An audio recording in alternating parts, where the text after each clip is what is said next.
இங்கே பாருங்க, எங்கள் அம்மாவுக்கு வயசு 80. 1000 பிறை கண்ட பெண். நான் ஜெனரேஷன் எக்ஸ்ன்னு சொல்லிட்டேன். போய் தேடுங்க ஜெனரேஷன் எக்ஸ்னா எப்போல்லாம் பிறந்ததுங்கெல்லாம் ஜெனரேஷன் எக்ஸ்ன்னு. நான் என் வயசை சொல்ல மாட்டேன். எங்கள் அம்மா இந்த வயசில் எனக்கு சொல்லுது, போதும் இவ்வளோ தூரம் ப்ளவுஸ் போட்டது, இப்போ ஃபுல்லாக ப்ளவுஸ் போடு. நான் கேட்குறேன், எங்கள் அம்மா என்ன சொன்னாலும் நான் கேட்பேன். ஏனென்றால் எனக்கு மூத்த தலைமுறை ஒருபோதும் எனக்கு தவறாக வழி காட்டாது என்பதனை நான் நம்புகிறேன்.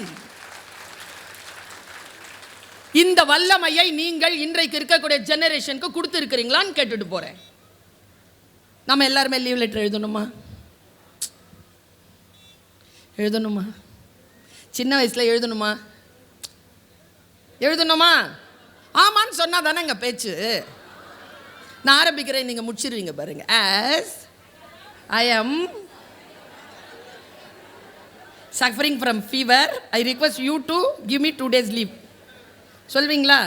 ஒருத்தி எழுதுனா எனக்கு, as I am suffering from my sister's marriage, you please leave the school for 2 days. என்னையா? சரி, நான் இப்படியே நிறுத்துங்க. சிஓவை கேட்குறேன், அவங்க தான் பதில் சொல்லணும். மேடம், கீழே சைன் பண்ணுவோம்ல, லீவ் லெட்டர் எழுதிட்டு நாம் ஸ்கூலில் படிக்கும்போது யுவர்ஸ் என்னன்னு மேடம் எழுதுவோம்? Very good. Yours obediently. இன்னைக்கு என்னப்பா எழுதுகிற தம்பி? Yours faithfully. ஃபெய்த்ஃபுல்லி. நான் மொழி ஆசிரியர், நான் போய் கேட்டேன், என்னத்துக்கு இதுங்க எழுத மாட்டேங்குதுங்க ஒபீடியன்ட்லின்னு கேட்டால் ஈ முன்னால் வரணுமா ஐ முன்னால் வரணுமான்னு அதுங்களுக்கு சந்தேகம். ஃபெய்த்ஃபுல்லியில் எவ்வளோ எல் வேணாலும் போட்டுக்கலாம், எவ்வளோ ஃபெய்த்ஃபுல்லாக இருக்கிறோமோ அவ்வளோ எள்ளு. என்ன அநியாயங்க! போயிடுச்சே, ஒபீடியன்ட்லிங்கிற சொல் போயிடுச்சே நம்மளை விட்டு. ஒரு ஜெனரேஷன் டீச்சர் கிட்ட ஒபீடியண்டா இருக்காங்களா? பெற்றோர்களிடத்தில் குழந்தைகள் ஒபீடியண்டா இருக்காங்களா? ஒபீடியண்டா இருக்கக்கூடிய குழந்தைகள் தான் நாளை அரசு ஆளக்கூடிய தலைமைத்துவம் பெறுகின்ற பிள்ளைகளாக வருகிறார்கள் என்பதனை புரிந்து கொள்வது வல்லமை. எங்க அடங்கணுமோ அங்க அடங்கணும், எங்க அடங்கக்கூடாதோ அங்கதான் அடங்கக்கூடாது. நான் கிளாஸ்ல பின்னால் உட்காந்து பேசுவேன். ஆகாத டீச்சர் தான் கூப்பிட்டு சொன்னாங்க, சுல்தானா கெமிஸ்ட்ரி டீச்சர், பேசாத. யாரை பார்த்து பேசாத? பேசுறதுக்கே பிறந்தவன். என்ன பார்த்து பேச? எங்க பேசணுமா அங்க பேசு, எங்க பேசக்கூடாது அங்க பேசக்கூடாது. உட்காரு. நாங்கள் வாங்கி வச்சுக்கிட்டேனே விதை மாதிரி, அங்க பேசுறத நிறுத்தின, இதோ இங்க பேசிட்டு இருக்கிற.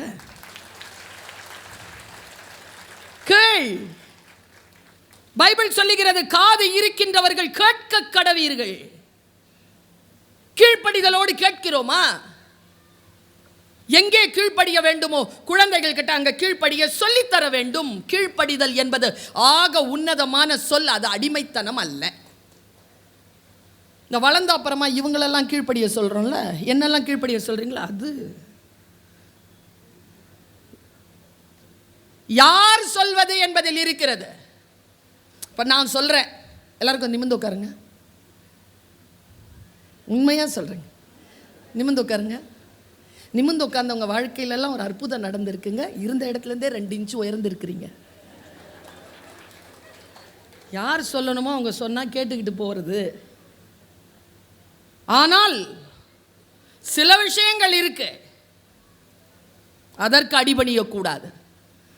பணிவு என்பது ராஜகுணத்தின் முதல் தகுதி. எங்கள் அம்மா எனக்கு சுருதி பெட்டி ஒன்று வச்சுருந்தாங்க. நாங்கள் 5 பேர். ஒரு சுருதி பெட்டி, அது இன்விசிபிள். சரி க மா பா தா நீ சா. எங்கள் வீட்டில் எங்கள் 5 பேரும் அப்பா உட்பட ச இவ்வளோதான் குரல் இருக்கணும். அம்மா பசிக்குது, இவ்வளோதான் சொல்ல முடியும். இன்னைக்கெல்லாம் 7 கட்டையில் கூப்பிடுதுமா. எங்க என் சாக்ஸு? ஸ்கூலுக்கு லேட் ஆகுது, அறிவு இல்லை உனக்கு? ஓடுறீங்க பின்னால, எப்படி உருப்படும்? நான்லாம் அந்த மாதிரி 7 கட்டை 8 கட்டையில் பேசியிருந்தேன்னா இன்னைக்கு உயிரோடவே இருந்திருக்க மாட்டேன். நான் பணிவுடன் தானே வளர்த்தார்கள். தவறான வார்த்தைகள் பேசும்போது அப்படி அப்படி அடிக்குமே எங்க அம்மா, அப்படி அடிக்குமே. தப்பான வார்த்தைகள் சொல்ல முடியாத வீட்டிலே பணிவும் பள்ளிக்கூடத்திலே பணிவும் கற்றுக்கொண்டதற்கு பிறகு நிமிர்வும் தானே வாழ்க்கையின் வல்லமைக்கான ரகசியம். கற்றுக்கொண்டு நிமிருங்கள். கற்கின்ற வரைக்கும் எனக்கு எல்லாம் தெரியும், அவனுக்கு ஒன்றும் தெரியாதுன்னு அர்த்தம். நான் தெரியாமத்தான் கேட்குறேன், தெரிஞ்சு கேட்குறான்னு அர்த்தம். நான் ஒன்று சொல்வேன், நீங்கள் தப்பாக நினச்சிக்க மாட்டீங்களே, தப்பாக நினச்சிக்கிற மாதிரி ஏதோ சொல்ல போகிறான்னு அர்த்தம். வார்த்தைகளை புரிந்து கொள்கிறோமா? ஒன்றும் இல்லை, வெறும் சொற்களால் பலன் இல்லை. சொல்லில் உயர்ந்த சொல் செயல். அதுக்கு உங்களுக்கு விளங்குற மாதிரி ஒரு விஷயம் சொல்கிறேன். நம்மில் பல பேருக்கு சொல் போதுமானதாக இருக்கிற, முக்கியமாக இந்த பொம்பளைங்க ஜென்மம் இருக்குதே, சொல் போதுமானதாக இருக்கு. அதில் தான் சிக்கி சீரழிஞ்சு போயிட்டோம். நீ ரொம்ப அழகாக இருக்க, நீ ரொம்ப நல்ல பொண்ணு தெரியுமா, நான் என்ன சொன்னாலும் நீ நம்புற, என் மேலே அன்பாக இருக்கிற, என் கஷ்டம் என் நஷ்டம் எல்லாத்துலேயும் துணை நிற்கிற, உனக்குன்னு நான் எதுவுமே செஞ்சதில்லை. பாருங்க, வெறும் சொற்களால் பலன் இல்லை. நான் 8ஆம் வகுப்பு படிக்கின்ற பொழுது எனக்கு வந்து சேர்ந்த ஒரு சிறிய நிகழ்ச்சியை சொல்கிறேன். நீங்க நினைக்காதீங்க, என்னை உங்கள் எத்தனை பேருக்கும் எத்தனை நாட்களாக தெரியும்? யா தம்பி, எத்தனை வருஷமா தெரியும்? கண்ணு 3 மாசமா 4 மாசமா? அப்புறம் உங்களுக்கு 5-6 வருஷமா தெரியும். 5-6 வருஷமா தெரியும். 5 வருஷம், 2 வருஷம், 3 வருஷம், ஒரு விஷயம் சொல்லவா? தம்பிக்கு சொல்கிறேன். 3 மாசமா என்ன மொபைலில் தெரியும்னு சொல்கிறான்ல தம்பி, நான் 29 வருஷம் 9 மாதம் உன் மொபைலில் வந்து உன் கவனத்தை ஈர்ப்பதற்காக உழைத்திருக்கிறேன். 29 years.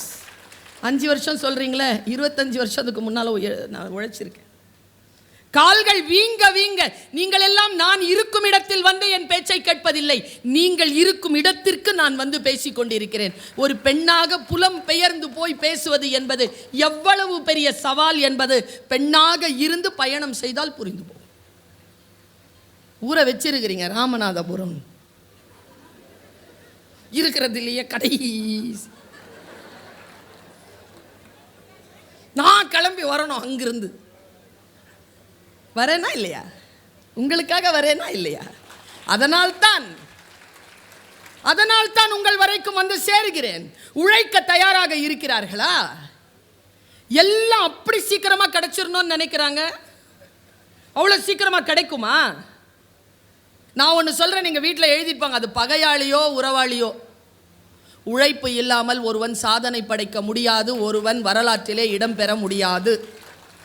முதல்ல இதில் நீங்கள் முடிவாக இருங்க. உங்களுக்கு பகையாளியாகவே இருக்கட்டும், தொடர்ந்த உழைப்பு இல்லாமல் அவன் சாதனையாளராக வர முடியாது. ஒரு இரவு ஒரு பகலில் வந்து நிற்க முடியாது. நான் என்னுடைய 8வது வகுப்பில் கேட்டுக்கொண்ட ஒரு விஷயத்தை சொல்கிறேன். எத்தனை பேருக்கு இது புரிகிறது என்று எனக்கு தெரியவில்லை. இண்டிவிஜுவலுக்காக தான் சொல்கிறேன். இந்த டைலாகை சொல்லிட்டு சொல்கிறேன். பாலைவன ரோஜாக்களா சார் தெரில என்ன படம்னு, அது ஒரு டைலாக் வரும். வாகை சந்திரசேகர் தான் சொல்வார்னு நினைக்கிறேன். சரியா இல்லைன்னா தப்பாக இருந்தால் மாற்றிக்கணும். நான் யாருக்கு புரிகிறதோ இல்லையோ சுபத்ரா, உனக்கு கூடவா புரியவில்லை? ஒருதலை ராகமா? இந்த வேற ஒன்று சொல்லுது. ஒரு டேட்டாவை கரெக்டாக கொடுக்குறீங்களா? கலையரசன் சொல்லிட்டார் ஒருதலை ராகம் தான். அந்த டைமில் நான் ரொம்ப சின்ன பிள்ளை, அதனால அந்த படம் பார்க்கல. அவர் வேற ஏதோ ஒரு படம் சொல்கிறார். போங்க சார், டயலாக் தான் முக்கியம். யாருக்கு புரிகிறதோ இல்லையோ, சுபத்ரா உனக்கு கூடவா புரியவில்லை? இதை சொல்லிட்டு இந்த விஷயத்தை சொல்றேன். நீங்கள்லாம் தான் சுபத்ரா, கேட்டவள் நான். யாருக்கு புரிஞ்சாலும் புரியலனாலும் உனக்கு கூடவா புரியலன்னு கேட்கிறேன். பாருங்க, என் வாழ்க்கையை மாற்றிய, அது ரொம்ப கொஞ்சம் சிரமம், புரிஞ்சுக்கோங்க. ஒரு பெரிய புறாவை வளர்த்துட்டு இருந்தான். நான் ஒரு கூட்டத்தை ஒருத்தன் வளர்த்துட்டு இருந்திருக்கான். ரொம்ப உயிர் அந்த புறாக்கள் மேலே. அந்த மாதிரி ஒரு படம் கூட வந்துச்சுன்னு நினைக்கிறேன். அதான் நான் பார்த்தேன். புறாக்கள் கூட்டத்தை ஒருவன் வளர்த்தான். புறாக்களுக்கு சொல்லி தந்தான், வேட்டைக்காரர்கள் சூழ்ந்திருக்கிறார்கள், நீங்கள் எல்லோரும் கவனமாக இருக்க வேண்டும். எல்லாருக்கும் சொல்லி கொடுத்தான். என்ன? எல்லாரும் மொத்தமாக சொல்லுங்க. நான் எல்லா புறாவும் மொத்தமாக சொல்லிச்சு. 4 டைலாக், 4 வரி சொல்லுங்க பாப்பா. எல்லாரும் சொன்னாங்க. வேடன் வருவான், இறை தூவான், வலை விரிப்பான், சிக்கிக்கொள்ள மாட்டோம். சொல்லுங்க. எல்லாரும் சொல்லுச்சு. வேடன் வருவான், இறை தூவான், வலையை விரிப்பான், சிக்கிக்கொள்ள மாட்டான். அவன் போய் படுத்துட்டான். எல்லாம் சத்தமாக சொல்லிட்டு இருக்குது. வேடன் வந்தான். சொன்னான், வேடன் வருவான் அப்படின்னுடன் வேடன் கொஞ்ச நேரம் நின்னான். இரையை தூவான், கவனமா பார்த்தான். வலையை விரிப்பான், அலர்ட், சிக்கிக்கொள்ள மாட்டோம். கிட்ட போனான். ஒன்றும் இல்லை, அதே டைலாக் சொல்லுச்சு. வேடன் வருவான், நான் தான் வந்துட்டேனே. இரையை தூவான், பேக்லேருந்து விதை எடுத்து போட்டான். எல்லாம் கொத்திக்கிட்டே சொல்லிச்சிங்க. வலையை விரிப்பான், வலையை விரிச்சான், சிக்கிக்கொள்ள மாட்டோம். சிக்கிக்கிடுச்சு எல்லாம். தூங்கிட்டு இருந்த முதலாளிக்கு கேட்குது, அதுங்க சொல்றது கேட்குது. வேடன் வருவான், இறை தூவான், வலை விரிப்பான், சிக்கிக்கொள்ள மாட்டோம். சூப்பர், எல்லாம் ஒழுங்காக இருக்குதுங்க. தூங்கி போனான். முழிச்சு பார்த்தா சத்தம் வால்யூம் குறைவாக இருக்குது. வேடன் வருவான், இரையை தூவான், வலையை விரிப்பான், சிக்கிக்கொள்ள மாட்டோம். முன்னு போய் குரல் மறைஞ்சு போச்சு. ஏன்னா அவன் மொத்தமாக தூக்கிட்டு போயிட்டான். இப்படி ஒரு கதை படித்தேங்க. நான் படிக்கும் பொழுது எனக்கு வயது 13. வெறும் சொற்களால் இந்த உலகத்தில் எதையும் சாதிக்க முடியாது. நான் ஒன்று சொல்லட்டுமா? இது தற்பெருமைக்காக இல்லை, இறைவன் என்னை மன்னிக்க வேண்டும். உங்களில் ஏதேனும் ஒரு சிறிய வெப்பத்தையாவது ஏற்படுத்துவதற்காக சொல்லுகிறேன். வாழ்க்கையில் இன்று இருப்பது போல் நாளை இருக்காதீர்கள். கொஞ்சமாவது உயர்ந்து காட்டுங்கள், கொஞ்சமாவது உயர்ந்து காட்டுங்கள். நான் 10th ஸ்டாண்டர்டில் 58 மார்க்கு தான், செகண்ட் கிளாஸ். இப்போ கூட எழுதும்போது 10th ஸ்டாண்டர்ட் செகண்ட் கிளாஸ்னு எழுதுகிறேன். ஆனால் யூனிவர்சிட்டி முடிக்கும்போது யூனிவர்சிட்டி ரேங்க் ஹோல்டர் நான். ப்ராக்ரஸ் வந்து சேர்கின்ற பொழுது ஒரு பிடி டீச்சர் ஸ்கூலில் 3 மாதத்திலிருந்து என் பணியை ஆரம்பித்தேன். அப்படியே படிப்படியாக போய் ஒரு கல்லூரியில் லெக்சரர், அதுக்கப்புறமா துணை பேராசிரியர், அப்புறமா இணை பேராசிரியர், அதுக்கப்புறமா ஒரு கல்லூரியில் தமிழ்துறை தலைவர், அதற்கப்புறமா இன்றைக்கு தமிழ் வளர்ச்சி துறையின் கீழே இயங்குகின்ற உலகத் தமிழ் சங்கத்தின் துணைத் தலைவர், இயக்குனராக உங்கள் முன்னால் நிற்கிறேன். ப்ராக்ரஸ். பெரிய சாதனைன்னு நான் சொல்ல வரல. ஆனால் என் துறையில், என் தமிழ் மீது நான் வைத்த ஆழமான பற்றின் காரணமாக அந்த துறையில் நான் ஒரு ஸ்டெப். நீங்கள் எந்த துறையில் இருக்கிறீர்களோ அந்த துறையில் ஒரு சைன் பண்ணிட்டு போங்க. வல்லமை பெறுங்கள். காற்று வரும், மழை வரும், புயல் வரும், மிகப்பெரிய பேரிடர்கள் வரும். சாயுங்கள், நிமிர்ந்து கொள்ளுங்கள். வந்து உங்களை எது வேண்டுமானாலும் அப்படி தாழ்த்தும். ஆனால் ஒருபோதும் தாழ்ந்து கிடந்து விடாதீர்கள். நான் ஒரு விஷயத்தை சொல்லுகின்றேன், விழும்பொழுதெல்லாம் எழுங்கள், விழும்பொழுதெல்லாம் எழுங்கள். விழுந்தே கிடப்பது தான் வீழ்ச்சி. வல்லமை பெறுவது என்ன தெரியுமா? ஒரு கட்டத்திலிருந்து இன்னொரு கட்டத்திற்கு போவது. நம் மனம் போல் நம்மை வழி நடத்தக்கூடிய குருவும் இல்லை, நம் மனம் போல் நம்மை வீழ்த்துகின்ற பகையும் இல்லை. இந்த டென்சிங் இருந்தார்ல, மேலே போய் இந்த இமயமலை எவரெஸ்ட்டை தொட்டார் டென்சிங், அவர்கிட்ட கேள்வி கேட்டான். அந்த கேள்வியை நான் அப்படியே உள்வாங்கிறேன். எனக்கு வெற்றியாளர்கள் தன்னுடைய ரகசியங்களை பேசுகின்ற பொழுது பிடிக்கும். ஏன் தெரியுமா? இந்த உலகம் வஞ்சக உலகம். தன் வெற்றியின் ரகசியத்தை சொல்லவே சொல்லாது. தோல்வியின் உயரங்களை மட்டும் சொல்லி நம்மை அழற்சியில் உட்படுத்தி அயற்சியாக்கி நம்மை தோற்கடிக்க தூண்டும். ஒருபோதும் அந்த சூழலுக்கு, அந்த சொற்களுக்கு செவிமடுக்காமல் இருங்கள். உயர்ந்த உயர்ந்த நிலையில் அவர் சொன்ன வார்த்தை என்ன தெரியுமா? டென்சிங். நீங்க போய் அந்த எல்லையை தொடுவதற்கு உங்களுக்கு என்ன தடையாக இருந்தது என்று எங்களுக்கு சொன்னால் வரும் காலத்தில் அந்த தடைகளை நாங்கள் சரி செய்து கொள்வோம். டென்சிங் சொன்ன பதில், வீட்டுக்கு எடுத்துட்டு போங்க. இந்த கால வர்த்தமான சூழ்நிலையோ, கையில் இருந்த ஆக்சசரிஸோ, என் உடல் நிலையோ எதுவுமே எனக்கு தடையாக இல்லை. நான் ஒன்றுக்கு மட்டும் பயப்பட்டேன், ஆனால் அது என்னை தோற்கடிக்கவில்லை, அதனால் நான் தொட்டேன். யார் அது? என் மனம் என்கிட்ட சொல்லவே இல்லை, நீ அதை தொடமாட்டாய் என்று. இது டென்சிங் சொன்ன பதில். இந்த சின்ன குழந்தைங்களை கூட்டிகிட்டு வந்து அவங்க அம்மா பக்கத்தில் உட்காந்து செய்கிற அலப்பறை இருக்குல்ல, தவர் உனக்கு தான் சொல்கிறாங்க கேளு. அதான் கேட்டுட்டு தானே இருக்கான் அவன். கேளு கேளு கேளு, உனக்கு தான் சொல்கிறாங்க கேளு. இந்த அம்மா அப்பா செய்கிற அழிஷாட்டியம். காலேஜில் நான் தான் பிஆர்ஓ, முதல்ல அட்மிஷன் பிஆர்ஓ. பேர் ஜெயந்தி மேடம். Mark 545 madam. என்ன கோர்ஸ் வேணும்? Commerce madam. காமர்ஸில் என்ன வேணும்? C S madam. தமிழ் மீடியமா இங்கிலீஷ் மீடியமா? English medium madam. அவள் பக்கத்தில் சும்மா நின்றுட்டுருப்பாள். எல்லாம் சொல்லிட்டு இருக்கிறது அவங்க வாப்பா. உங்கள் பேர் என்ன சார்? சுப்பிரமணியம். சுப்பிரமணியத்துக்கெலாம் இங்கே வந்து அட்மிஷன் கிடையாது சார். நீங்கள் வீட்டில் போய் இந்த பிஹேவியரை பாருங்களேன், நீங்களே பாருங்களேன். உங்கள் குழந்தைகிட்ட யாராவது பேசணுமா? என்ன பேர் பாப்பா? அஸ்வினி. அதுக்கிட்ட தானே கேட்குறாங்க. கொஞ்சம் வாயை தான் மூடிக்கிட்டு இருங்களேன் கொஞ்சம் நேரம். என்னப்பா படிக்கிற? எல்கேஜி இப்போ தான் மேடம் சேர்த்துருக்கோம். அதான் பேசட்டுமே, என்ன இப்போ? சொல்லு சொல்லு சொல்லு. அதுக்கு பேர் பேரண்டிங் இல்லை. அப்படி கழுகு மாதிரி இருக்கணும், தள்ளி விட்டுட்டு வேடிக்கை பார்க்கணும். கீழே விழுந்துச்சுன்னா கீழே போய் பிடிச்சி இப்படி தூக்கிட்டு வந்துடணும். எங்கே விடுறீங்க? எல்லாம் நீங்கள் தான். எனக்கு ஒரு வாட்டி மேக்கப் போட்டாங்க ஒரு அம்மா தூர்தர்ஷனில். அவங்க மணிப்பூர்லேருந்து வந்திருந்தாங்க. அது நானே இல்லை சத்தியமாக. ஆமாம் மேடம், அதே மாதிரி போட்டு விட்டாங்க அந்த அம்மா. நீங்களா இருக்கிறதுக்கு உங்கள் வீட்டில் எதுக்கு? டீச்சர்ஸ் யாராவது இருந்தீங்கன்னா சொல்கிறேன், இருங்க உங்களுக்கு வரேண்ணா, குழந்தைங்களுக்கு வரேன். டீச்சர்ஸ் யாராவது இருந்தீங்கன்னா கவனம், உங்கள் அறிவை குழந்தைகளுக்கு தந்து விடாதீர்கள். சிஓ மேடம் கிட்ட சொல்கிறேன், சிஓ மேடம் டீச்சர்ஸ் கிட்டலாம் சொல்லணும். உங்கள் அறிவை குழந்தைகளுக்கு தந்து விடாதீர்கள். அதற்காக அவர்கள் நம் வகுப்பிற்கு வரவில்லை. அவர்கள் அறிவை அவர்கள் அறிமுகம் செய்து கொள்வதற்காக வருகிறார்கள். நம்மள மாதிரி உருவாக்குறதா?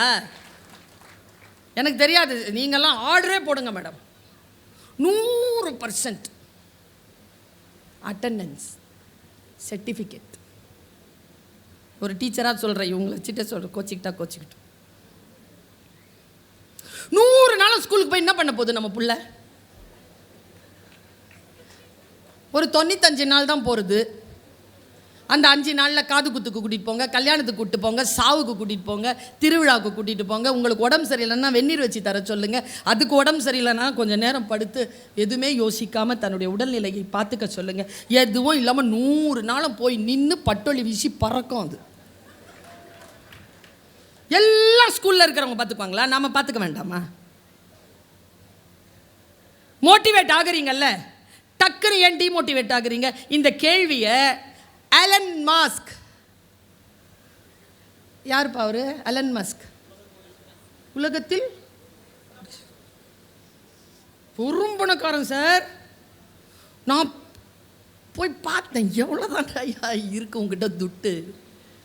56 லட்சம் கோடியாம். எவ்வளவு? நீங்கள் வேணால் போய் கூகுள் பண்ணி பாருங்கள், நான் சொல்கிறது சரியான்னு பாருங்க. 56 லட்சம் கோடி கொண்ட எலன் மஸ்க் தன்னிடத்தில் ஒரு கேள்வி வைக்கப்படுகிறது. அந்த கேள்விக்கு அவன் சொன்ன பதில், வீட்டுக்கு கொண்டு போங்க. நான் கொண்டு போயிட்டேன்.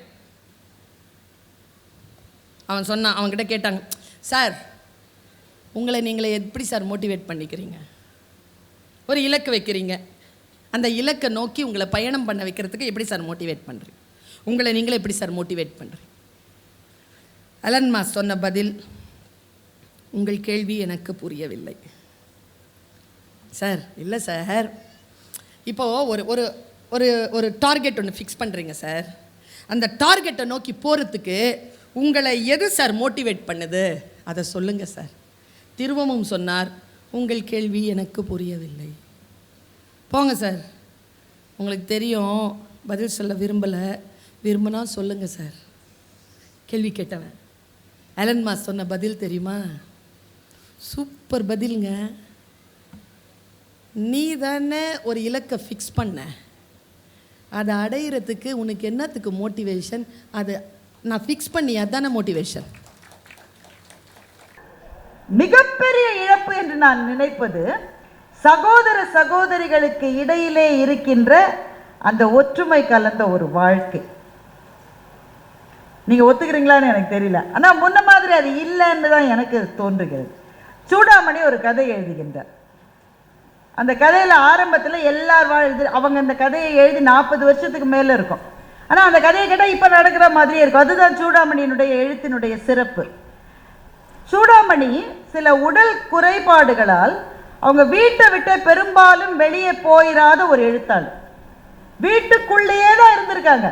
ஆனால் வீட்டுக்குள்ளே இருந்து அவர்கள் அவதானித்த உலகம் என்பது அத்தனை பிரம்மாண்டமாக இருந்திருக்கிறது. இந்த கதையில ஒரு அண்ணன் ஒரு தம்பி. அண்ணன் கலெக்டர் ஆஃபீஸில் பெரிய பதவியில் இருக்காரு. தம்பி ரொம்ப ரொம்ப ரொம்ப ரொம்ப சாதாரணமான ஒரு பதவியில் இருக்காங்க. இப்போ அண்ணனுக்கும் தம்பிக்கும் இருக்கிற உறவு எப்படி என்பது நான் சொல்லாமலே உங்களுக்கு விளங்குமே. அண்ணனும் தம்பியும் ஒருவரோடு ஒருவர் பேசிக்கொள்வதே கொஞ்சம் கொஞ்சமாக நிறுத்திட்டாங்க. அப்படியே அவங்க பேசினாலும் அவங்க வீட்டுக்காரமா அவர்கள் உரையாடுவதை விரும்புவதே கிடையாது. இப்போ இந்த தம்பி என்ன சொல்லிட்டான், அவனுக்கு நான்லாம் பெரிய விஷயம் இல்லை, அவன் கலெக்டர் ஆஃபீஸில் பெரிய பதவியில் இருக்கான், அமைச்சர்கள்லாம் அவன் வீட்டுக்கு வராங்க, கலெக்டர் அவன் வீட்டுக்கு வராங்க, நான் என்ன எதுக்கு ஒரு சாதாரண பியூன் மாதிரி ஒரு வேலையில் இருக்கேன், என்னை தம்பி நான் மதிப்பானா? இப்போ அண்ணனுடைய வீட்டில் ஒரு திருமணம் வருது, அண்ணனுடைய மகளுக்கு திருமணம். தகவல் யாருக்குங்க போனோம்? தம்பிகிட்ட எல்லாம் ஆலோசனை கேட்டிருக்கணும். ஆனால் பத்திரிகையெல்லாம் அடித்த பிறகுதான் அண்ணன் வீட்டில் கல்யாணமே தம்பிக்கு தெரிய வருது. உடனே தம்பி என்னுடைய மனைவி பொங்கி எழுந்து, அவங்களுக்கு என்ன பணக்காரங்க, நம்மள அவங்க மதிப்பாங்களா, நீங்க தான் போய் நின்று உங்க மரியாதையை கெடுத்துட்டீங்க. உடனே இவங்க 2 பேருக்கு சண்டை மூண்டு அண்ணன் பத்திரிகையை கொடுத்து அனுப்புறாரு. பத்திரிகையை கொடுத்து அனுப்புறாரு. ஏன் கொடுத்து அனுப்புறாரு? அவங்க வீட்டுக்காரம்மா சொல்லியிருக்கோம், அந்த வீட்டுக்கெல்லாம் போய் நான் பத்திரிக்கை வைக்கிறதா அப்படின்னு சொல்லியிருக்கோம். தம்பி சொல்லிட்டாரு, கல்யாணம் பக்கத்திலே தான் மண்டபம், ஒரே பெரிய பந்தல் போட்டு பிரம்மாண்டமா இருக்கு. தம்பி என்னுடைய மனைவிக்கு டிக்கு டிக்கு டிக்கு டிக்குன்னு ஆவல். நான் வேணா போயிட்டு வரட்டாங்குது. அவமானப்பட்டு வருவேன், நானே போல, நீ எதுக்கு போற? இல்லை, என்ன சீர் வச்சிருக்காங்க, என்ன செஞ்சிருக்காங்க, என்ன வரிசை வச்சிருக்காங்க, யார் யார் வர்றாங்க, அதை மாத்திரம் பார்த்துட்டு, சிச்சி அங்கெல்லாம் நான் சாப்பிட மாட்டேன், கை நினைக்கவே மாட்டேன், அதை மாத்திரம் பார்த்துட்டு வரேன்னு மனைவி மட்டும் வேவு பார்க்க போகுது. கல்யாணத்துக்கு போல வேவு பார்க்க போகுது. போன இடத்துல அந்த அண்ணனுடைய மனைவி தம்பியினுடைய மனைவியை பார்த்து, ஏம்மா வழி தெரிஞ்சுதான் உங்கள் வீட்டுக்காரர் வரலையா? கூப்பிட்ற மாதிரி கூப்பிட்டா வர்றவங்களாம் வருவாங்க, கூப்பிட்ற மாதிரி நீங்கள் உறவை வச்சுக்கிட்டு இருந்தால் நாங்கள் கூப்பிட்ருவோம், பேசிக்கிட்டே போகிறாங்க. அதுக்குள்ளே கல்யாணத்துக்கு டைம் ஆயிடுச்சு. அண்ணன் மாடியிலேருந்து கலெக்டர் வந்துட்டார். கலெக்டரை வரவேற்க அண்ணன் மாடியிலேருந்து தப்பான்னு இறங்கி வர்றாரு. வழியில் யாரும் காஃபியை கொட்டி வச்சுருக்காங்க. கால் வழுக்கி விழுந்து ஃப்ராக்சர் ஆயிடுச்சு. வலி தாங்க முடியாமல் அண்ணன் கத்துறாரு. இப்போ அவர் தான் நின்று அந்த சடங்கு முறையை செய்யணும். அப்பா இருந்து செஞ்சால் தானே திருமணத்தை செய்ய முடியும். உடனே அண்ணனுடைய மனைவி, ஐயோ இப்படி ஆயிடுச்சு, எந்த கண்ணு பட்டுதோ, எந்த நொல்ல கண்ணு பட்டுதோ, இப்படி ஆயிடுச்சே, சரி கல்யாணத்தை வேற தேதிக்கு மாற்றி வைக்கலாங்குது அண்ணனுடைய மனைவி. அண்ணன் சொல்ல, அதெல்லாம் மாற்றி வைக்க முடியாது, கலெக்டர் வந்துட்டாரு, மினிஸ்டர் வந்துகிட்டே இருக்காரு, நான் அவங்களோட டேட்டை வாங்கி தான் இந்த தேதியை வச்சேன், மண்டபத்தை பிடிச்சிருக்கோம், அதெல்லாம் மாற்ற முடியாது, நீங்கள் இப்படி இருக்கிற போது எப்படி செய்ய முடியும்? அண்ணன் சொன்னார், நான் நிற்க வேண்டிய இடத்துல நான் இல்லைன்னா நிற்கிறதுக்கு ஒரே ஒரு ஆளுக்கு தான் முடியும், என் தம்பியை போய் கூட்டிட்டு வந்து. உடனே தம்பி மனைவி அங்கே இருக்குல்ல, அது உள்ளுக்குள்ளே கிளுகிளுன்னு இருக்கும். அது சொல்லிச்சு, அவர் வரமாட்டார். கல்யாணத்துக்கே வராதவர் நீங்கள் வராதனா வராத கூடாதான், நீ வா நான் வரணுமா, நாங்கள் என்ன நீங்கள் வச்ச ஆளுங்களா, நானே கூட சும்மா பார்த்துட்டு போகிறேன்னா அவர் அதுக்கு கூட வரல. நீங்கள் ஒன்றும் நினைக்காதீங்க, அவர் வரமாட்டார், நீங்கள் வேறு தேதியில் வைங்க. அண்ணா அவருக்கு அதுக்கெல்லாம் பதில் சொல்லலை. தன்னோட ஃப்ரெண்ட்ஸ் 2 பேரை கூட, என் தம்பியை போய் நான் வர சொன்னேன்னு சொல்லுப்போ. அவங்க 2 பேரும் போயிட்டாங்க. மண்டபமே நிசப்தமாக இருக்கு. டிக் டிக் டிக்குன்னு கடிகார சத்தம் மாத்திரம் கேட்குது. முகூர்த்த நேரம் பக்கத்தில் வந்துகிட்டே இருக்கு. நேரம் ஆக ஆக தம்பியினுடைய மனைவிக்கும் மகிழ்ச்சி, அண்ணனுடைய மனைவிக்கும் மகிழ்ச்சி. இந்த ஒரே ஒரு விஷயத்துல தான் ஒத்துமையா இருந்தாங்க. ஏன்னா வரக்கூடாதுன்னு தான் 2 பேரும் நினைக்கிறாங்க. கிட்டத்தட்ட முகூர்த்த நேரம் வந்தது, வாசல்ல நிழலாடியது. தம்பி வந்துட்டு, அண்ணா என்ன ஆச்சுண்ணா உனக்கு? எனக்கு என்ன ஆச்சுன்றது அப்புறம் பார்க்கலாம், எனக்கு வச்சிருந்த புது வேஷ்டியை நீ கட்டிக்க, நேர மணமேடைக்கு போ. ஒரு இடத்துல நான் நிற்க முடியலன்னா அதை செய்யறதுக்கு உனக்கு மாத்திரம்தான்டா உரிமை இருக்கு. உடனே அண்ணன் மனைவி வந்து, அதாவது நான் அண்ணன் சொன்ன பேசாத, முதல்ல கல்யாணம் நடக்கட்டும், எல்லா பஞ்சாயத்தும் அப்புறம் வச்சுக்கலாம். இப்போ அந்தஸ்துல வித்தியாசம் இருக்கலாம், வாழ்க்கையில வித்தியாசம் இருக்கலாம், உங்களுக்கு 1000 நண்பர்கள் கிடைக்கலாம், 1000க்கு மேல ஃபேஸ்புக் ஃப்ரெண்ட்ஸ் கிடைக்கலாம், உங்களுக்கு பெரிய பெரிய அதிகாரிகள் உங்களுடைய வீட்டு வாசலில் வந்து நிற்கலாம். ஆனா நீங்க இல்லாத ஒரு இடத்துல உங்களுக்கு பதிலா நிற்பதற்கு ஒரே ஒருவருக்கு உரிமை இருக்கிறது. உங்கள் சகோதரனுக்கோ சகோதரிக்கோ மாத்திரம்தான் அந்த உரிமை இருக்கிறது. அப்படின்லாம் நான் சொன்னேனே தவிர சூடாமணி எழுதல. இது சொல்லாமலேயே புரிந்து கொள்ள வேண்டிய இடத்தில் கதையை முடிக்கிறவர் தான் உண்மையான எழுத்தாளர். தம்பி மணமேடைக்கு விரைந்தான் என்பதோடு அந்த கதை முடிந்து விட்டது. அந்த கதையை படிச்ச உடனேங்க என்னன்னே தெரியல, கதை எழுதி 40 வருஷம் ஆச்சு. ஆனா கண்களிலிருந்து சிந்துகிற கண்ணீர் இந்த நிமிஷத்து கண்ணீர், 40 வருஷம் பழைய கண்ணீர் அல்ல. அது நம்ம ஓடிக்கிட்டே இருக்கிற வாழ்க்கையில ரொம்ப முக்கியமா ஒண்ணு மறந்துட்டோம்ல. நம்ம சின்ன வயசுல யார் கையை பிடிச்சிட்டு போனோமோ அவங்கள மறந்துட்டோம். அதற்கு பிறகு 100 விஷயம் நமக்கு கிடைச்சிருக்கலாம். ஆனா நம்முடைய இளமைக்கால வாழ்க்கையை நம்மோடு பகிர்ந்து கொண்டவர்களில் மிச்சம் இருக்கிறவர்கள் நம்முடைய அண்ணாவும் தங்கையும் அக்காவும் தம்பியும் தானுங்க. வாழ்க்கையில எதை இழந்தாலும் இழக்கலாம். சண்டைலாம் வரும், அப்படித்தான் சண்டை வரும். என்ன சண்டை இருந்தாலும் எங்க அக்காவை நான் விட்டு கொடுக்க மாட்டேன், எங்க அண்ணனை நான் விட்டு கொடுக்க மாட்டேன், என் தம்பி அப்படி பேசாத என்ற வார்த்தைகளை இழந்திருக்கிறோம் இல்ல. இதுதான் இழப்புகள் எல்லாவற்றையும் விட மிகப்பெரிய இழப்பாக எனக்கு தோன்றுகின்ற இழப்பு.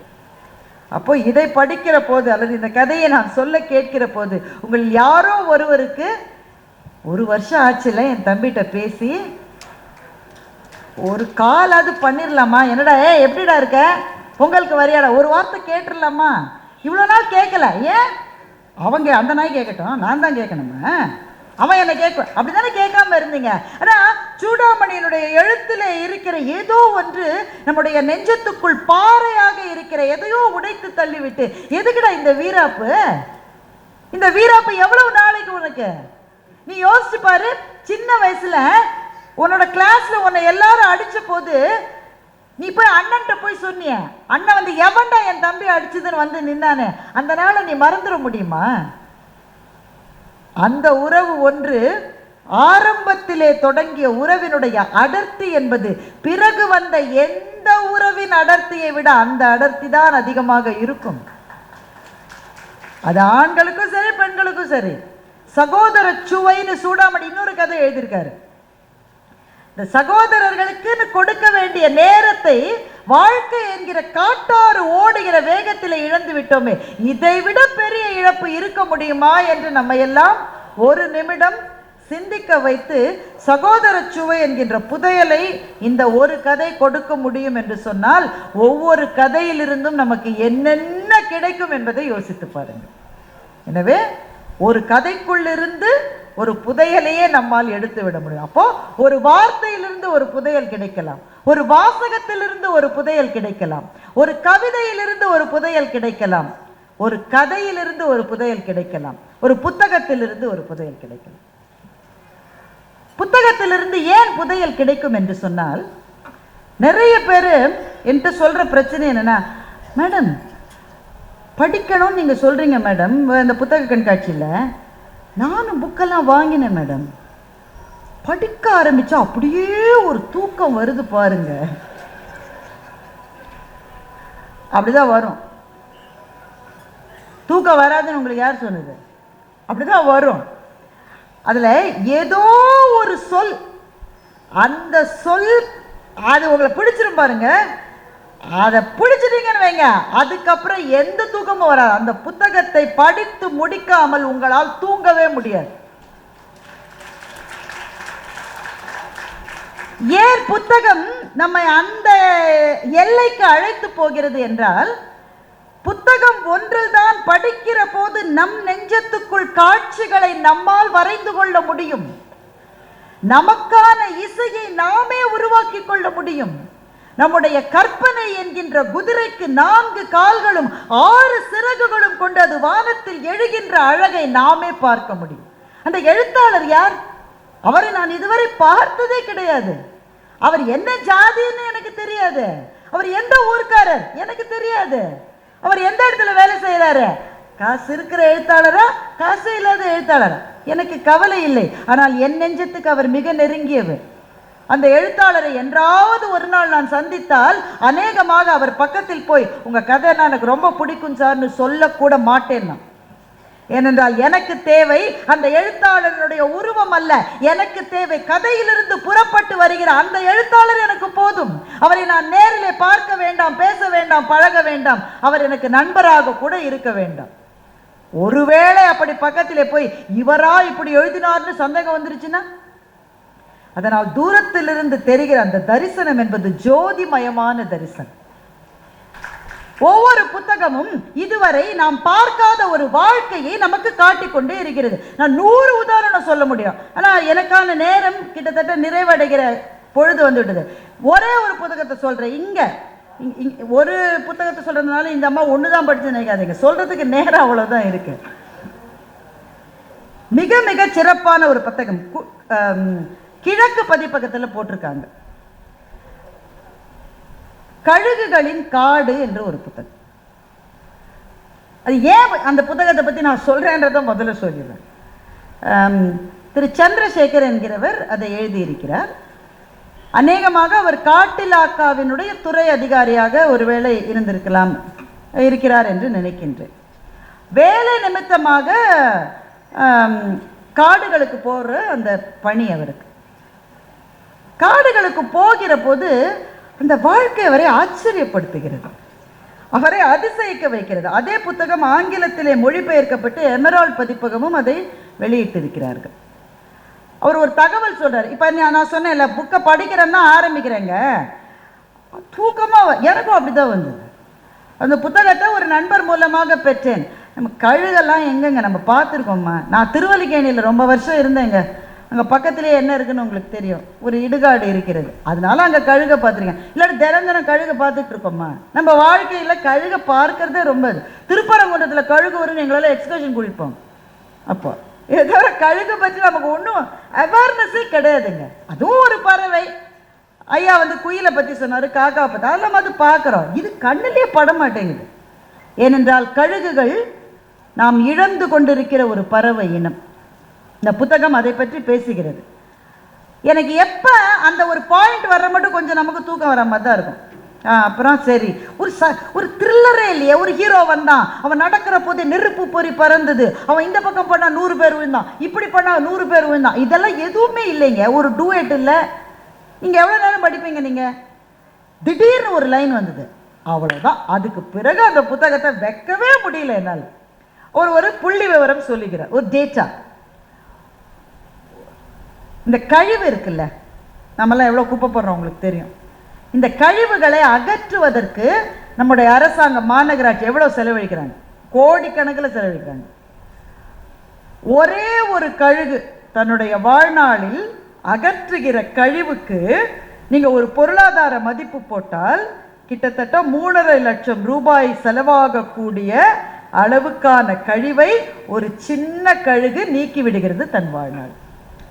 இந்த பாயிண்ட் உங்களுக்கு புரிந்ததா? நாம் ஒன்றுமே துப்புரவு பணி செய்கிற சகோதரர்கள் இல்லைன்னு வச்சுக்கிட்டா கூட நிறைய கழுகு தான் அந்த வேலையை அது செஞ்சிடும். ஆனால் அந்த கழுகுகளை நம்முடைய அஜாகிரதையினாலும் நம்முடைய அலட்சியத்தினாலும் இழந்து கொண்டே இருக்கிறோம். அந்த எண்ணிக்கை குறைந்து கொண்டு, இதுதான் அந்த புத்தகத்தினுடைய நோக்கம். அந்த புத்தகத்தில் இவர் வந்து அம்மினி அம்மான்ற ஒரு அம்மாவை ஒரு வயசான அம்மாவை சந்திக்கிறார். அவங்க பழங்குடி இனத்தை சேர்ந்தவர்கள். இவர் எதுக்கு போறாருனாக்க, அந்த பழங்குடி இனத்தை சேர்ந்த யாராவது ஒரு ஆடவர், ஒரு ஆண்கிட்ட இன்டர்வியூ எடுக்கணும்னு இவர் போறார். இவர் போன நேரம் பாருங்க, ஆண்கள் யாருமே இல்லை. அவங்களாம் வேலைக்கு போயிட்டாங்களா? இல்லை, யாருமே இல்லை. இங்கே அம்மினி அம்மான்னு ஒரு அம்மா இருக்குதுங்க, இது கூடலூர் பக்கத்தில். இவர் காட்டுக்கு போறாரு. அம்மினி அம்மாவுக்கு 84 வயசுக்கு மேலே ஆச்சு. அந்த அம்மாட்ட வேணா பேசுங்க. என்னங்க, நான் கொஞ்சம் இன்டர்வியூக்காக வந்திருக்கேங்க. அதாவது ஆண்கள் காட்டுக்குள்ளே போகிற அளவு பெண்கள் போக மாட்டாங்க தானே அப்படின்னு இவர் சொல்கிறார். பெண்கள் அவ்வளோலாம் போக மாட்டாங்க, அவங்களுக்கு அவ்வளோ விஷயம் தெரியாது.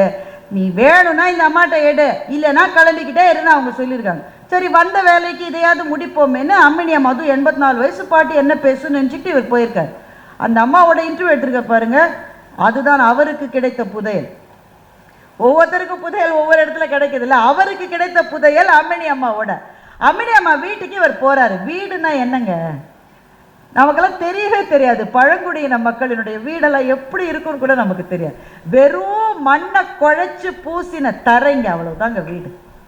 வெறும் மண்ணை குழைச்சி அப்படி ஒரு வீடு மாதிரி ஒன்று, அவ்வளவுதான்.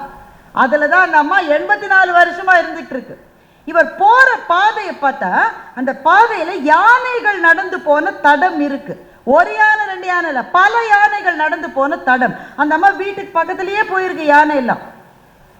நாம காட்டு வழியில யானையை பார்த்தா என்ன ஆகும், நாம உடனே மேன் அனிமல் கான்ஃபிளிக்ட் அடுத்த நாள் பேப்பர்ல வந்துடும். மனிதனும் விலங்குகளும் ஒன்றுக்கொன்று எதிரானவை. இவர் அம்மினி அம்மாட்ட கேட்கிறாரு, யானை வந்துதா? தினம் தான் வருது. என்னம்மா இப்படி சொல்ற? ஆமா, இது யானை போற பாதை தானே, இங்கதான் போகும். ஏம்மா, உன் வீட்டை பார்த்தா ஒருத்தர் தும்மினாலே விழுந்துடுற மாதிரி இருக்கு. யானை இந்த பக்கமா போயிருக்கு, லேசா ஒரு சாஞ்சா கூட உன் வீடு விழுந்துருமேம்மா. அதெல்லாம் பெரியவர் செய்ய மாட்டார். யார் பெரியவர்? சாமிங்க. யார் சாமி? உங்க சாமி. அதுதாங்க, நாங்க யானை எல்லாம் சொல்ல மாட்டோம், அதெல்லாம் டவுனுக்காரங்க சொல்லுவீங்க. நாங்க பெரியவர்னு தான் சொல்லுவோம். அது இந்த வழியா போகும், சில சமயம் அப்படி இப்படிங்க. நாங்க வீட்டுக்குள்ள இருந்த பெரியவரே வீட்டை இடிச்சிடாதப்பா, இருக்கிறதே இது ஒண்ணுதான்ப்பா, நான் அடக்க ஒடுக்கமா போகுமே தவிர வீட்டை தொடாதுன்னு அம்மினி அம்மா சொல்லுங்க. சார், இது நடந்தது சார், நடந்தது தான் அவர் பதிவு செய்கிறாரு.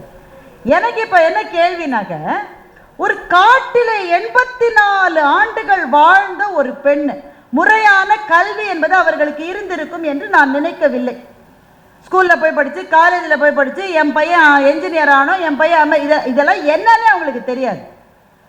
ஆனால் அந்த காட்டிலே இருக்கிற ஒவ்வொரு இலையை பற்றியும் அந்த 84 வயது பெண்ணுக்கு ஒரு தகவல் தெரிந்திருக்கிறது. அந்த காட்டிலே இந்த மரத்து பக்கத்துல கையை வைக்காதீங்க, அது உங்களுக்கெல்லாம் அரிக்கும். உங்களுக்கெல்லாம் அரிக்கும்னா உங்களுக்கு அரிக்காதா? எங்களை பார்த்தா அது அரிப்பு எடுக்காதுங்குது. அப்ப அந்த மரத்துக்கும் அந்த மனிதர்களுக்கும் ஏதோ ஒரு பேச்சுவார்த்தை நடக்கிறது. அது நம்மை போல அந்நியர்கள் போனால்தான் அதுக்கு பிடிக்கலையே தவிர அங்கேயே வாழ்கிறவர்களோடு சேர்ந்து வாழ அது தயாராக இருக்கிறது. சார், அது வாழற இடத்தெல்லாம் நாம ஆக்கிரமிச்சுட்டு அது வீட்டுக்குள்ள வந்துருச்சுன்றோம். அதோடைய இடம் சார் அது. அதை அவர் பதிவு பண்றாரு. இன்னொரு சகோதரர் சொல்லி, ஒரு புது காட்டிலாக்க அதிகாரி சார்ஜ் எடுத்துட்டு போறாரு. அப்பதான் முதல் நாள் போயிருக்காரு. ஒரு பலா மரம் அப்படியே காய்ச்சு அந்த மேல் இதுல இருந்து பெரும் பலா பார்த்த உடனே இவருக்கு அப்படியே, அது சாப்பிட்ற நேரத்தில் இதெல்லாம் சொல்லக்கூடாது, அப்படியே பலாமா. உடனே அந்த வழியா அந்த பழங்குடி இனத்து இளைஞர் ஒருத்தர் போயிருக்காரு. தம்பி இங்க வா, அதிகாரி சொன்னா வராம இருக்க முடியுமா? அவர் வந்திருக்காரு. இந்த மரத்தில் அப்படியே ஏறி அந்த பலா அதை கட் பண்ணி போடுப்பா. செய்ய மாட்டேன். காசு தரேன்ப்பா. காசு கொடுத்தாலும் செய்ய மாட்டேன். நம்ம சொல்லுவோம்மா சார், இதை காசு கொடுன்னு காசு கொடுக்குறேன்னு அடுத்த கேள்வி நாம என்ன கேட்போம்? எவ்வளோ தரும்? அதெல்லாம் கம்மி, டபுள் கொடுத்தா செய்கிறேன். நம்ம லாங்குவேஜ் அப்படி தானே இருக்கு இல்லை? அந்த பையன் சொல்லியிருக்கான், என்ன காசுன்னு கேட்கல, அவனுக்கு காசு பெரிய விஷயம் தானே. காசு கொடுத்தாலும் செய்ய மாட்டேன். ஏன்டா செய்ய மாட்டேன்? அதிகாரி சொல்றேன்டா. அதிகாரி சொன்னாலும் செய்ய மாட்டேன். அதிகாரி சொல்றதை செய்யலைன்னா என்ன ஆகும் தெரியுமா? தெரியும், ஆனால் செய்ய மாட்டேன்.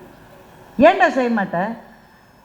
பலா மரத்தில் உச்சி கிளையில காய் காய்ச்சுதுன்னா கொம்பனுக்கு தான் அது, நான் தொடக்கூடாது. கொம்பன்னா ஆண் யானை, யானைக்கானது அது, அதை நான் எடுக்கக்கூடாது. சார், சட்டம் போட்டு தண்டனைகளை டாக்குமெண்ட் பண்ண பிறகும் தவறுகள் நடப்பது நாம் வாழ்கிற இடங்களில். சட்டம் என்பது எழுத்தில் இல்லாமல், தண்டனை என்பது அமலில் இல்லாமல், காடு சொல்லுகிற நியதிகளுக்கு கட்டுப்பட்டு அந்த பழங்குடி சமூகம் வாழுகிறது என்றால் அவர்கள் நாகரிகம் பெற்றவர்களா, நாம் நாகரிகம் பெற்றவர்கள்? அந்த ஒரு செகண்ட்ல அந்த பலாவக்காயை அந்த பையனால எடுக்க முடியும். அவனோட சக்தி அப்படிப்பட்ட சக்தி. நமக்கு தான் பலா பழத்தை கட் பண்ணுறதுக்கு எண்ணெயை கையில் தடவிக்கிட்டு வீட்டிலே இருக்கிறத பெரிய கத்தி கொண்டு வந்து அந்த கத்தி அந்த அம்மா பிடிக்குது, இவர் தூக்கி தூக்கி போடுறாரு. அது அப்படியே இருக்கு. 4 ஆளை கூப்பிட்டு பழக்கா. அவனுக்கு அதெல்லாம் தேவையில்லை. அவன் ஒரு அடி வச்சா அது பழக்குது. ஆனால் செய்ய மாட்டான். அவன் ஏன் செய்ய மாட்டான்? காடு என்பது யாருக்கு எதை கொடுத்து நாம் எதை சாப்பிட வேண்டும் என்ற நியதிகளோடு இயங்குகிற ஒரு உலகம். ஒருவனுடைய சாப்பாட்டை அங்கே இன்னொருவன் தொடவே மாட்டான். அப்போ இதைத்தான் அம்மினி அம்மாட்ட அவர் கேட்கிறாரு. நீ சொன்னா யானை எப்படி பாட்டி கேட்கும்? சொல்ற விதமா சொல்லணும். எப்போ என் வீட்டில் எதுவும் செய்யாதப்பானா நாம் பேசுறது அதுக்கு புரியும் என்று அம்மினி அம்மா சொல்லுகிறார். இப்போ இந்த புத்தகத்தை, கழுகுகளின் அந்த காடு என்ற புத்தகத்தை படிக்கிற போது எனக்கு ஒரு பெரிய வெளிச்சம் பாருங்க நண்பர்களே, பெரிய வெளிச்சம். நம்மை பொறுத்தவரையில் அறிவாளி என்பவன் யார்? யாரை நீங்கள் அறிவாளி என்று சொல்லுவீர்கள்?